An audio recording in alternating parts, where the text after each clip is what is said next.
I thought would be cool because I heard kickboxing is a really good workout. So I'm thinking about something there. Maybe I can get a family package. And then I was thinking about putting them in some type of music class. But that right there is already so overwhelming, I don't even know where to start. You're going to end up being one of those parents that have their kids overbooked and overscheduled. I was that kid. I was that kid as a child. I did a little bit of everything, and I don't think I complained. I was a really quiet child about stuff like that. And so I was the child that was shuffled around town and dropped off at appointments or whatever like that. And then eventually by the time I got around 16, I'm like, okay, that's enough. Let me decide what I'm going to do. Mm-hmm. But no, whatever it is, they're going to each do one thing. It's not going to be a whole bunch of stuff. Because first of all, I can't afford to do all of that. We can't take all that. This stuff is expensive. In the school that we're looking at for music, they're already talking about going to Carnegie Hall in July. And if you want them to participate in that, it's an additional $399. They can't just go off merit. Like if y'all find out she's like this, this genius, musician, she can't just make it there off merit. I got to pay for her to get there.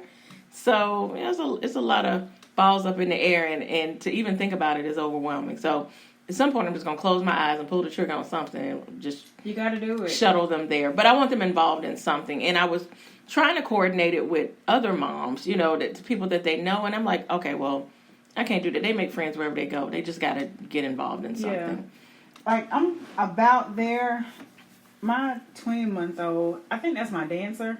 Oh, yeah. Like, she can't stay still. Mm-hmm. And any beat, she's... Not any beat, yeah. Any beat, she's wiggling. I got a video to show you of my baby girl. You gotta see this. Wiggling. I mean, it's so funny. So I think that's my dancer right there. Mm-hmm. So that's probably who should be cheering. Yeah, so she would be all in. Yeah, on Saturday, she's like, I got this. Like, she's all over the place. Like, I can show y'all what to do. Do some bombs. I'm in the game. Yeah. So probably, I think probably soon. We're probably going to end up putting her like in dance or something like that. I don't know how early they do the classes. I don't think they start till 3 though. Most places start at 3. Is it 3? Yeah. Oh. Because that's how old when we did the oldest. She was right at 3. Yeah. And you may find somewhere, but they don't listen well before 3. At 3, you could actually get them to do some of the moves. At 2, it was kind of, I can imagine it would just be all over the place. That's funny because this morning the 6-year-old was just like, why doesn't she ever listen? See? Because she's 20 months old. I was like, girl, I don't know. That's why, because she doesn't understand she needs to have the capacity of listening at this stage yet. Yeah, she's just kind of like floating around in the world. Like, I've got my thumb in my mouth and I hear a beat. Yeah, yeah. But you know where you can go? Where? Like the little gym. They have those. Oh, yeah. And matter of fact, they have classes up to age 12. Oh, yeah. I know. I didn't even know that. I thought it kind of ended right around 5 or 6 or whatever like that. So I've been looking at that as well because I can actually take both of them to 2 separate classes, sometime during the week, and they each kind of get what I'm looking for them to have. Because the oldest, I'm kind of looking for something a little bit more focused, I guess that's the best way to put it. The young one kind of can do, they have those gymnastics / music / tumble classes, but the oldest one can go in something a little bit more structured, like a gymnastics class, a troop. So I trust those environments, and it's not really ridiculously expensive. So again, another option. I like the little gym. I do too. I've had 2 I've had a party for each of them there. Yeah, so. I like them. Mm-hmm. So you know what, mommies, if you are listening and you have some suggestions or you got some stories to share about what you did with your little ones at this age, let us know. Please help us out, and because we don't want to be stage moms.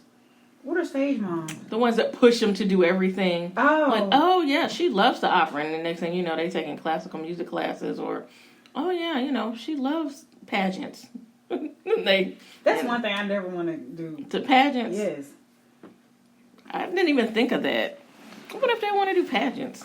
I don't want to do that stuff is expensive. Yeah, that's why I don't want to do it. I don't want to invest in it. I don't want to do it. And I gotta teach them some type of skill, like to get up there and sing or dance or something. Sure. You don't have to teach it because I'm pretty sure you're not. Now, my baby girl would be great for that. You really? Yes, she's a ham. Yes, my goodness. When did she turn on? I've never seen that side of her. I'm gonna show you some videos. She's a ham. Like, my goodness, the facial expressions alone. I'm like, Is she 30 inside? Like, who is this? I told you what she told me about my toenail polish. Oh, yeah. I had the toenail polish of an old girl. I guess that means an old lady. Because I didn't get something, flashy for my toes for the fall season. I guess I should have got, green or blue or something like that. My feet are not old girl toes. They done, though. They clean. Little old lady. I do have little old lady feet. But. You know how you see, like, those weird pictures on the internet of the people who, like, scrunch their feet up to make them really small? These are my feet. These are my actual feet. That's what your feet look like. I'm literally not scrunching them up to do anything. Yes. But can you stretch them out when they get longer then? This is it. This is my foot. What you mean stretch it out? I feel like your foot should be longer. It probably should be. To support the rest of me, but this is what God gave me. Right. I got small hands too. It matches. Alright. See? It match. Either way. Were you really supposed to be a little person? No. I'm supposed to be the 5'4" I am. I'm probably supposed to grow 5'4". Shut up. Maybe I should not have been this wide. Maybe that's the concern. Wait, it's 5'4" tall. 5'4" tall, okay. right? Not 5'4" wide. Not 5'4" wide. Can you imagine? I've seen. Oh my God. I've seen. Yes, but yes, please send us some tips on things that your little ones like to do at this age, somewhere between the ages of 2 and 6. Yes, something like that. And that's not ridiculously expensive, and I don't think that's anything. I guess. Oh, it's all expensive. Yeah. So, what's our topic of the night? Tell Mama. No. That's the song that I played, Jesus. right? Yes, that's the song you played. Shut up. No, you had a really cool article that you read. I did. Read a little bit of that for our crew tonight. All right, so I found this article on parents.com. I'll give, credit where credit's due. And it was an opinion columnist entitled, I Hate Being a Mom, But I Love My Kid. Mm-hmm. So, essentially, the subject of the article is, this lady has a kid. She's like, great. I love my kid. One kid, right? One kid. Okay. A 3-month-old kid. Mm-hmm. However, I'm exhausted and motherhood is overrated and I hate being a mom. Like, I hate that I'll never be independent. I hate that I always have to worry about somebody else. I hate that I'm always going to be on somebody else's time schedule for the rest of my life. My life so for a large part of your life. My life is no longer my own. Now I owe it to this kid because I brought them in the world, so now I got to do right. So was parenthood oversold to you? I think so. Okay. Because everybody talks about, that's why the name of this episode is called The Joys of Motherhood. Because everybody talks about the joys of and how awesome it is and savor these moments while they're little because they'll grow up and they'll go by so fast, blah, blah, blah, blah, blah. But, some days I'm waiting on the joys to kick in, buddy. So I didn't have anyone oversell it to me, but I think I had a perception of what I would feel, kind of day to day, or that it would be easier than it is. I never took into consideration the amount of details there are with taking care of children. I mean, down to thinking ahead about everything, their safety, their health in general, their mental health. Meal planning. The meal planning, the chef, the chauffeuring bathing or making sure it's enough bubble bath in there for this bath time. I mean, just all the minute details. Keeping their hair maintained. What type of hair products will their hair take? Because this one could be different from this one, and it's completely different from your hair. And because whatever hair type they have right now didn't even exist when you were growing up. Right, and it won't exist in 2 more years when they become another age. And I mean, just everything, just the details involved of being a parent, I was not prepared for.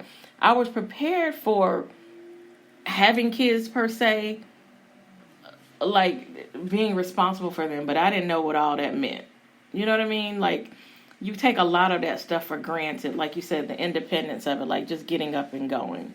Well, there's no more of that because to start my day, I start an hour ahead of them. Is that about what you do? Maybe about 45 minutes ahead of them to make sure the clothes are out that they're wearing for that day, to make sure lunches are done if that's what they're doing. Breakfast, if it's my turn to do breakfast that morning. Is homework done? Are the right folders in their book bags they have to go back today? Do they have their water bottle for outside time? Does the little one have her blanket for nap time? Is it clean? Is this the one that she spit up on that day, but I don't remember if I put it back in the machine, so now she need to take the purple one, not the Lion King one. And then also getting myself dressed, figuring out what I'm going to put on that day because I've not put any of that thought into it till I'm literally outside of the shower putting on lotion, like, well, I guess I better figure out what I'm putting on. And then them starting to get up. And that's just the start of the day. We haven't done anything else yet. It's just getting out of the bed. It's just 6:45. Right. And that's just getting them out and then getting them out of the bed. Are they happy this morning? Are they moody? How should you approach this one? Because if you approach this one the wrong way, this morning is about to go to hell. But this other one, I might let her lay for a few more minutes, because if I don't, this morning will definitely go to hell. So one has to be the anchor. The other one is, kind of somewhere behind. And that could differ by day. That is correct. And so... These are all hashtag facts. Oh, my goodness. And then also identifying, okay, I've already picked what you all are eating for breakfast. But guess what? That's not what they wanted to eat. Well, you don't have an option of that because Daddy has already put it on the plate. And it's on the table. So once you put your clothes on, you need to go eat. Those kind of conversations. Mind you, it's not even 7 a.m. yet. It's not even 7 a.m. And so, again, it's, okay, I want to keep them lively and happy enough to get them to school so I don't drop them off a crying mess. So the teacher's looking at me like I'm a crazy person. All while keeping your sanity. And somewhere, again, I don't even know what I'm putting on today. Figuring that out. And also trying to figure out, okay, so what does my day look like? I think I got 6 meetings on the calendar today. Oh, yeah. I also gotta order a T-shirt for Spirit Wear Day, because if I don't order it now, it won't be back in time, and then she won't have it for Spirit Wear Day. And that will, once again, is down the drain. By now, it's maybe 10 after 7. Somehow we shuffle our way to the car, and, we go on our way. But by then, I'm already overwhelmed enough where I could say, I think I need to call into work. That's literally how I feel every morning. I feel like calling in because I need a break. I feel like that too. Every single morning I think of, is there any possible excuse I can come up with every morning so that I can call in, just so I can go back to sleep? I ain't gonna lie to you. I ain't gonna cut you off, but I ain't gonna lie. The week I hate now, when I got in a car accident, it was absolutely horrible. But the fact that I got to be home that week, it was like, I didn't want this to happen, but right. I'm gonna take this time to myself. Even if I'm working from home, I get to just not be in the midst of others right now, and I can sit here, and if I want to cry all day, I can.